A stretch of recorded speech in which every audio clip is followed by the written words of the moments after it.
Hi, I'm Adam Spencer, founder of the Day One Network, which is bringing the history of the Australian startup ecosystem to you. I believe in founders. It's why I do everything I do at Day One and our media company, W2D1 Media. And that's why the Day One Network exists, to create helpful content for founders. We've got some great shows in development, but a large part of what we do couldn't be done without support from our partners and sponsors. And I couldn't be happier than to be working with NTP, who get community better than any other technology recruitment company out there. A Newcastle company like mine, NTP are invested in seeing the growth of the local tech community in Newcastle, Sydney, and more broadly Australia. So thank you, NTP, for helping us bring helpful content to founders and the startup community in Australia. Back to the interview. Hi, I'm Adam Spencer, founder of the Day One Network, which is bringing the history of the Australian startup ecosystem to you. I believe in founders. It's why I do everything I do at Day One and our media company, W2D1 Media. And that's why the Day One Network exists, to create helpful content for founders. We've got some great shows in development, but a large part of what we do couldn't be done without support from our partners and sponsors. And I couldn't be happier than to be working with NTP, who get community better than any other technology recruitment company out there. A Newcastle company like mine, NTP are invested in seeing the growth of the local tech community in Newcastle, Sydney, and more broadly Australia. So thank you, NTP, for helping us bring helpful content to founders and the startup community in Australia. Back to the interview. Hi, I'm Adam Spencer, and welcome to Day One, the podcast that spotlights Australian startups, founders, and the organisations that empower Australian entrepreneurship. We go back to the beginning to tell the story of Australia's most inspiring founders and how they built their companies. You're listening to a special interview series as part of a documentary W2D1 is producing about the history of the Australian startup ecosystem. On the episode today, we have... Hi everyone, I'm Dr. James Fielding, founder and managing director of Audeara. We make headphones that focus on what really matters, which is what you can hear. And we do that by offering personalized sound through a hearing check algorithm on our smartphone. So we tailor the sound to the individual needs and sell our product through predominantly audiology clinics in Australia and spreading around the world.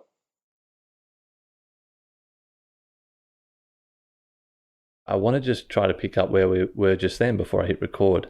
You were talking about the community in the pockets, and it's not just the valley and the city now, I think you said.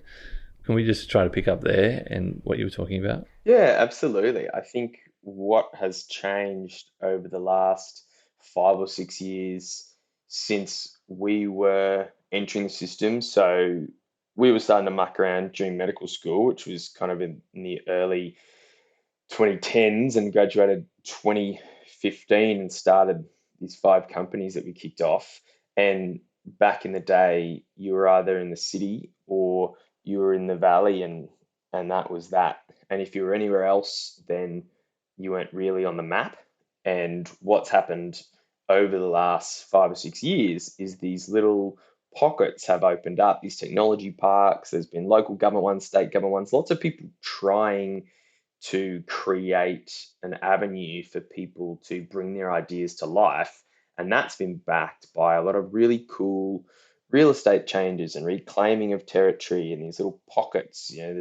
There's Newstead, there's Bulimba, there's Stones Corner, there's technology parks out at Mile Plains, there's manufacturing centres. There's all these places where it used to just be industrial kind of wasteland, to be a bit harsh about it. And now it's filled with startups and hubs and people trying to get stuff done. And it's really exciting to be called out to see something cool, visit an office, and it's a place of Brisbane that you may never have been before, and you get there and there's 30, 40 companies out there. It's not just this idea that you're either in the city or you're at home. And it creates a lot of amazing opportunity for people. I'm sorry, did I hear that correctly when you said finished uni and started 5 companies? Yeah, I did. So finished a medical degree. During the medical degree, did most of an MBA. It was this combined medical school, business school, MBA thing. And my buddy came to me with a clever idea about making hearing tests easier for people. And then we had another clever idea about a magnetic total wrist replacement. And then we had another clever idea about mental wellness chocolate to focus on resilience and fulfillment. And then we had another idea about a cool camera vision tech piece, which was on ice. And then we made the most R&D sounding company I could think of called Robotics Engineering Research Laboratories, where we just got a bunch of clever people and started working on really different problems for people because obviously we didn't have enough to do. And so while I was a junior doctor working in the hospital, I was doing the iLabs startup accelerator piece on Audeara, and we had field orthopedics, Yum, RER 360 and RER Labs all kind of cooking at once and just built a whole bunch of really clever people and asked them to work as hard as they could across a whole bunch of different projects that then became companies. And now Audeara's listed, Fields going gangbusters, Yum's kicking some really great goals with mental wellness and corporate and education. And unfortunately, the other two are on ice because we just decided to prioritize the ones that had gained the most traction. Yeah. So it's been a pretty exciting few years. Can I ask how old you are now? I am 33. I'm turning 34 in 6 days. Well, happy pre-birthday. Thank you. It's become abundantly clear to me why UQ Ventures put your name forward as a guest for this series. That's insane. It feels a bit that way, but it also just kind of happened. Yeah. And if you keep saying yes, it doesn't feel as insane. Well, it does sometimes, but it when you look at it on paper, and we had this award ceremony last night, and my imposter syndrome was on high alert, and thank God my ego's there to keep me afloat. But it's when you hear it all read out, and I just think about because I get to wave the flag, right? I get to do the podcast, I get to go on the stage, I get to make the speeches, I get to do the public facing piece because Mm, that's part of my skill set, that's part of my offering to the group. But we had 30, 40 people making this reality, and mm. Chris Jeffrey, who brought me into the piece originally, and Alex Affleck, who's my CTO at Audeara. I mean, when Ross Pryor, who's left us and gone on to greener pastures and helping these other medical device companies. I mean, we got FDA and TGA certification on a medical device company while launching a headphone Kickstarter. Like we just had a bunch of people doing really interesting things because they simply said, okay, let's do it. Not let's wait for someone else. What if we can't do it? It was always a how will we make this work? Mm. Not can we make this work? And we probably should have done a bit of should we make this work? But we also just got on with it. You start at page one, and by the time you're at page 200, you're done. These things aren't as complicated as people make out if you're willing to find the right resource, put the right people together, and get on with it. That's a promo spot right there. That sentence. What drives you? Why do you do this? I like helping people, and I know that sounds naff, but I like the sense of satisfaction I get from knowing that I've improved someone's life. So I get to do that every day, and now I get to do it at scale, which is really cool. Because I was going to be a surgeon, and I still do surgical assisting once a month.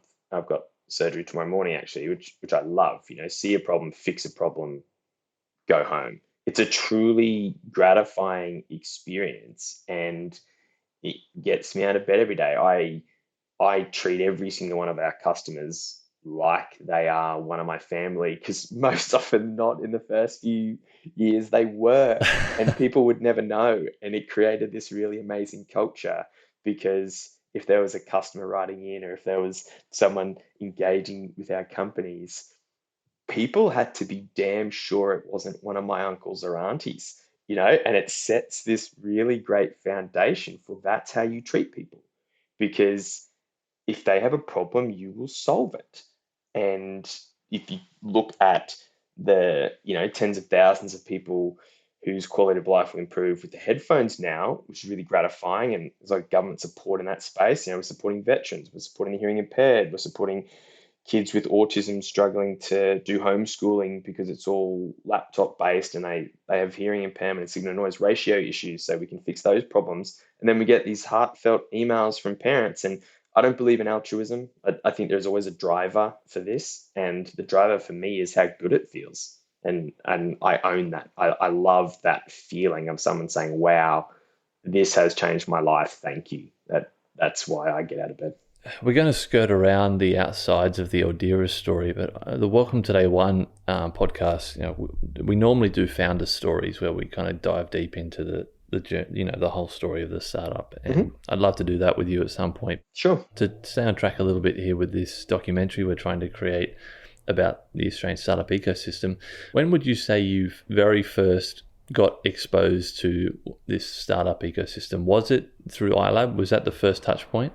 I think over university, you hear about it and you see it and you're aware of it, but I never really engaged with formally the ecosystem until probably medical school. So yeah, I did business and science first for the first 3 or 4 years of uni life, and then went and worked in New York for a bit. And in that stage, I was in a hedge fund, so I was looking at distressed assets and different companies. And part of that was, oh, look at all these different companies. And the first time I went across and went on some adventures when I was 18, there was this thing called Facebook, and I was in Portland, and people were talking about it, and I was like, that's creepy as hell. Like, I've got no interest in that. I still don't actually, but it's that was his first like, people are doing interesting stuff. That's cool. And I was very much on the I'm going to be a doctor path. And then my parents, who are amazing, were saying, why don't you do something more interesting? Why don't you think about some stuff? And so I met some interesting people, and I worked in a casino in Vegas for a while, and I went around, and there was this idea that streamlined pathways aren't the norm. And I think that's the first exposure to an ecosystem where you're in this world where going and working for someone else in a well established business isn't necessarily your path forwards. That's the ecosystem that I think about in this terms of startup. We're going to have a crack. We're going to think about it differently. We're going to try and do it ourselves. That notion, I think, started probably when I was 18, 19, but in terms of the Brisbane piece and the formal exposure to what is a startup, how does it work, what am I going to do next? Middle of med school when we're doing the MBA piece, and then do we have any cool ideas and what are we going to do with them? So that was probably 2012, 2013, and then iLab was the official. Well, we're in it now. We're signed up. We're in an accelerator. What is an accelerator? Okay, I get this now, kind of stuff. Because we were all far too clever for ourselves anyway. We were working in hospitals and we were big boy doctors, and then they were coming and asking us to do, incorporate this and do a pitch deck, and people much smarter than us were challenging our ideas and telling us they weren't right. How dare they?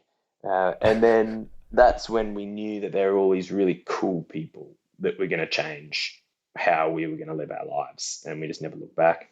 You said one of your mates come to you with this idea to help people with hearing. Is that the business idea that turned into Audeara? That's right. Yeah. So we were at the graduation ceremony of our MBA piece, and Dr. Chris Jeffrey, who's now the MD of Field Orthopedics, we kind of divided the empire. He took orthopedics, I took headphones, because we just couldn't keep doing both to the credit that they each deserved. And yeah, he said, "Hey, I've had this idea. Could you help me with it?" I said, "Yep." And that was that. How far into that ideation, figuring out the technology, did you go, we need help with this? We need, look around, what can we do where can we get help from? How far into that, and was it iLabs straight away, or was there some other stuff that you went through first? It was pretty much iLabs straight away from my point of view, because the day after that, I went on my honeymoon for 5 weeks before coming back and starting as a junior doctor. And Chris went off with two other junior doctors, another engineer mate. And it's important to understand that Chris is a R&D mechatronics engineer for the military who was on deployment bunking with the trauma surgeon, said what you do is more interesting than I do, came back, got into medicine, and then I met Chris. So this is not a normal doctor mate going, "Hey, I've had an idea." This is one of the smartest people on the planet who was deploying engineering solutions live in combat, saying, "Hey, I've had this idea." And I went, "Cool. I reckon you could make a thing that goes beep. Let's play that game." And we had a signal engineer from Boeing who's gone on to become a cardiologist, and we had a junior business leading executive who was doing this MBA course with us, who's now doing obstetrics in New York. We had these very interesting culmination of human beings, Yeah. and so I just had complete faith we were going to do it. So when I was off on my honeymoon, we were over in New York. I was talking to people about financing and funding and keeping up to date with all the stuff that they were doing here. And then when I got back, we just hit the ground running. It's the same notion, but it changes exponentially when you're in that ecosystem where all the ideas are challenged, Yeah. and we made our pivots and pivots and pivots. But yeah, we just kept saying, let's go, and haven't stopped. What year are we talking that you got back? That was 2014. We had the chat in November. 2015, on the 14th of January, I came back because the first day of being a junior doctor was the 15th of January. So got back from the honeymoon, started as a junior doctor, and the next day was in iLab.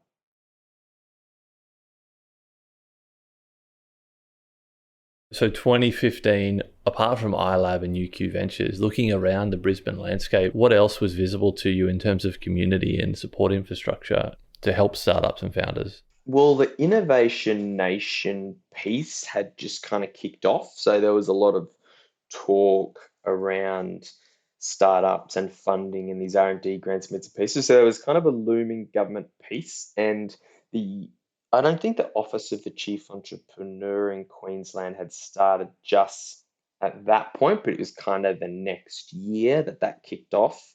And there was River City Labs was there, and Steve Baxter was running around. Interviewing him next week. Yeah, and he's an absolute legend. I've got a lot of time and respect and genuine appreciation for Steve. He's a really genuinely decent bloke with a very, very, very sharp mind. But so he was around, and he was a Shark Tank guy who was in Brisbane telling companies to get on with it. So yep, the tagline, execution is everything. It was the River City Labs tagline.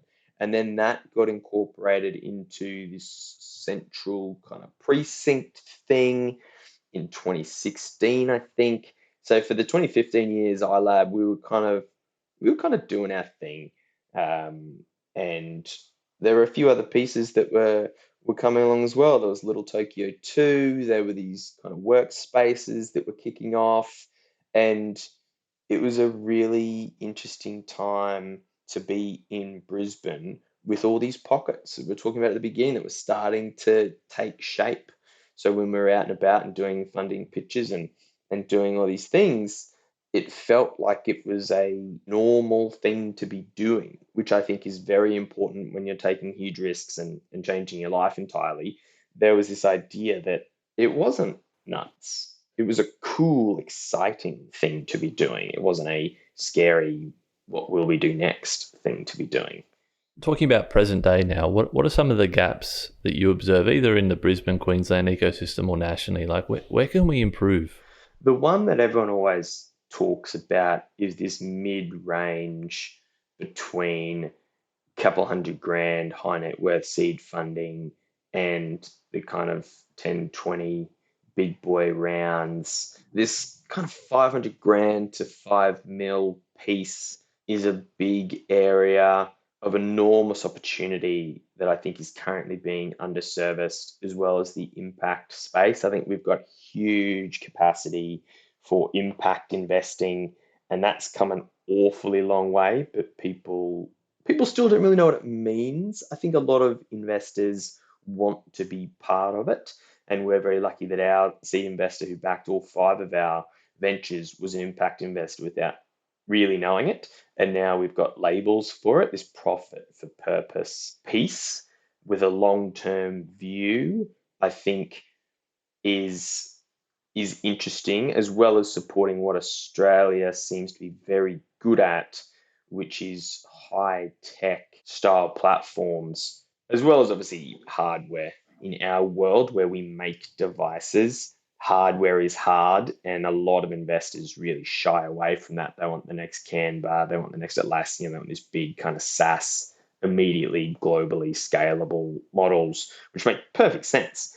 But there's more than enough opportunity for hardware solutions, ag tech in this space where yeah, it's not a friends and family piece, and you're not down with Airtree getting big bucks. You're kind of in no man's land, and it's the no man's land that is strengthening, but is the area where I think we'll get the biggest bang for our buck. I mean, I've started playing in that space. I've had a bit of extra cash, so I can back some of these things with a bit of cash now, not just sweat equity kind of approach to things. And yeah, it's interesting looking at companies that sort of need a million bucks. They don't need 100 million. We don't have that Silicon Valley mentality of raise 100 million. It didn't work.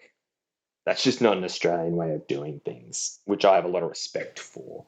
I think the 100 mil will give it a crack next time approach.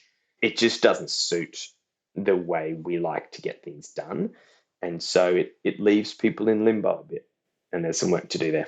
If a brand new founder came to you tomorrow, what one piece of advice would you give him or her to help not fail?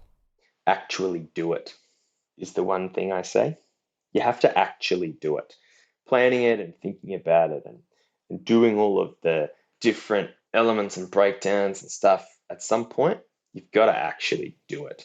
And the cruder version is the Suagawi method of shut up and get on with it, which is the same kind of notion. But I had a founder come to me yesterday and ask me for my one piece.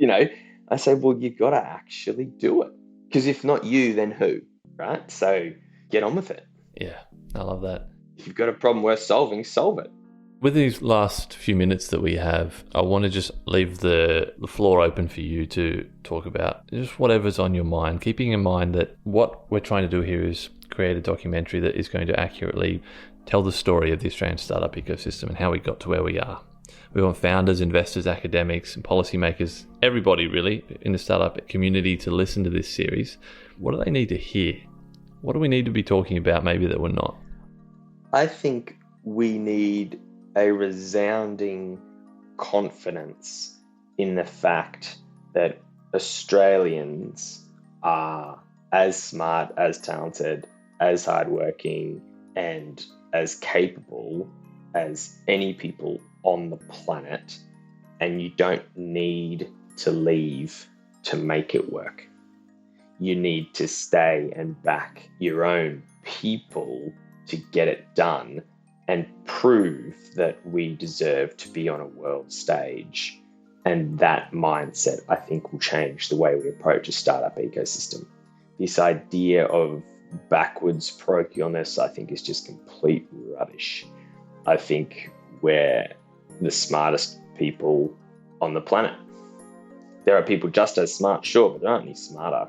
And we have the capacity, and by we, I mean Australian startup people, Australian engineers, Australian talent is just as talented as anywhere else on the planet. And the difference is resource and connectivity. And I think instead of saying, I'm going to go to London, New York, Singapore, Tel Aviv, Silicon Valley, because that's where they have it, stay here and build it, because then we'll have it. And once we have it, we'll have more of it and more of it and more of it and keep proving it. And then the world will be better off because people will feel they can get it done in a way that's going to be bigger, faster, and better.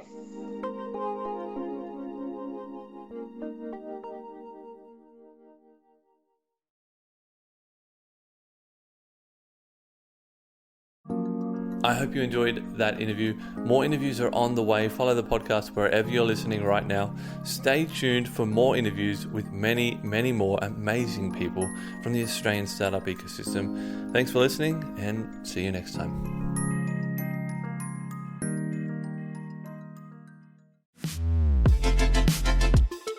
The Startup Retro is a new podcast from the team behind Overnight Success. A weekly show where we help you level up on the Australian startup ecosystem by giving you an insider's view on Aussie startups and venture capital. I'm Will Richards. And I'm Gemma Clancy. At OS, we curate the most important news and announcements across the ecosystem and explain a bit of useful context behind them. The Startup Retro podcast will follow a format familiar to our readers of the weekly newsletter, but offer an opportunity for much more discussion. So, if you want to keep your finger on the pulse of all things happening Aussie startups and venture capital, start your week by listening to the Startup Retro. New episodes every Monday, starting the 1st of July.